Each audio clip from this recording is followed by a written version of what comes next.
Hello friends, welcome to smart family. எல்லாருக்கும் வணக்கம். எல்லாரும் எப்படி இருக்கீங்க? இன்றைக்கி வீடியோவில் நம்ம சூப்பர் டேஸ்டியாக கத்திரிக்காய் சட்னி எப்படி ஈஸியாக செய்யலான்றதான் பார்க்க போகிறோம். இந்த கத்திரிக்காய் சட்னி இட்லி, தோசை, சூடான சாப்பாடுக்கும் சூப்பராக சூட் ஆகும். இந்த ரெசிபி குயிக்காக 10 மினிட்ஸில் செஞ்சிடலாம். அது எப்படி பண்ணலான்னு பார்க்கலாம். வாங்க வீடியோக்குள்ளே போகலாம். இந்த கத்திரிக்காய் சட்னி நம்ம குக்கரில் தான் செய்ய போகிறோம். 6 பச்சை மிளகாய், 6 பல்லு பூண்டு, 2 வெங்காயம், 4 தக்காளி. இது வந்து 4 பேருக்கு உண்டான அளவு நான் வச்சுருக்கேன். நீங்கள் 2 பேருக்குனா இதில் அப்படியே பாதியாக போட்டுக்கோங்க.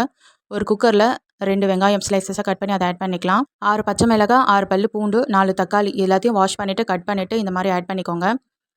1/4 கிலோ கத்திரிக்காய் இதையும் வாஷ் பண்ணிவிட்டு இந்த மாதிரி பொடி பொடியாக கட் பண்ணி இதையும் ஒரு குக்கரில் ஆட் பண்ணிக்கலாம். ஒரு உருளைக்கிழங்கு தோல் சீவிட்டு அதையும் இந்த மாதிரி பொடி பொடியாக கட் பண்ணி இதையும் சேர்த்துக்கலாம். நான் எடுத்துருக்க பச்சை மிளகாயில் காரமே இல்லை, அதனால் நான் வந்து 6 சேர்த்துருக்கேன். நீங்கள் காரமாக இருக்கிற மிளகானா கம்மியாக சேர்த்துக்கோங்க. 1/4 ஸ்பூன் மஞ்சத்தூள் ஆட் பண்ணிக்கலாம். 1 ஸ்பூன் குழம்பு மிளகாத்தூள் ஆட் பண்ணிக்கலாம். குழம்பு மிளகாத்தூள் இல்லைனா 1 ஸ்பூன் நீங்கள் தனி மிளகாத்தூள் ஆட் பண்ணிக்கலாம். இப்போ 1 கப் தண்ணி ஊற்றிட்டு 2 விசில் வர வரைக்கும் வெயிட் பண்ணலாம். நான் தண்ணி மூழ்கிற அளவுக்கு ஊற்றினால மேலெல்லாம் பொங்கி வந்துச்சு. வாட்டர் வந்து 1 கப் ஊற்றிக்கோங்க, போதும், கரெக்டாக இருக்கும். இப்போ மேலே இருக்க தண்ணியை மட்டும் ஃபில்டர் பண்ணிவிட்டு உப்பு போட்டுட்டு நல்லா ஒரு மத்து வச்சு நல்லா கடைஞ்சி எடுத்துக்கலாம். இது ஒரு சட்டியில் போட்டு கடைஞ்சிக்கலாம். நான் அப்படியே கடைஞ்சிருக்கேன். இப்போ நல்லா இந்த மாதிரி கடைஞ்சாச்சு. இப்போ இந்த ரெசிபிக்கு ஒரு தாளிப்பு கொடுத்துடலாம். ஒரு பேன் வச்சுட்டு 2 ஸ்பூன் ஆயில் ஊற்றிக்கலாம். ஆயில் சூடானதும் கடுகு கொஞ்சமாக போட்டுட்டு சீரகம் கொஞ்சம் போட்டுட்டு 5-6 வரமிளகாய் அதை கிள்ளி நல்லா இந்த மாதிரி சேர்த்துக்கலாம். பெருங்காயத்தூள் கொஞ்சம் போட்டுக்கலாம். கருவேப்பிலை ஒரு 2 கொத்து நல்லா உருவிட்டு இந்த மாதிரி போட்டு இதெல்லாம் எண்ணெயில் பொரியட்டும்.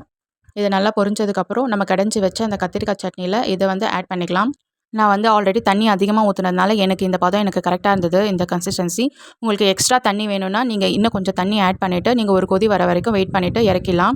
இப்போ பாருங்கள், இந்த கத்திரிக்காய் சட்னி ரெடியாக இருக்குது சாப்பிட.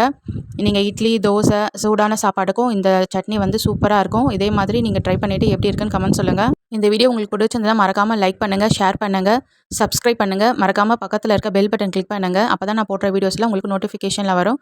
பாய் ஃப்ரெண்ட்ஸ், நாளைக்கு இன்னொரு வீடியோவில் பார்க்கலாம். Thanks for watching.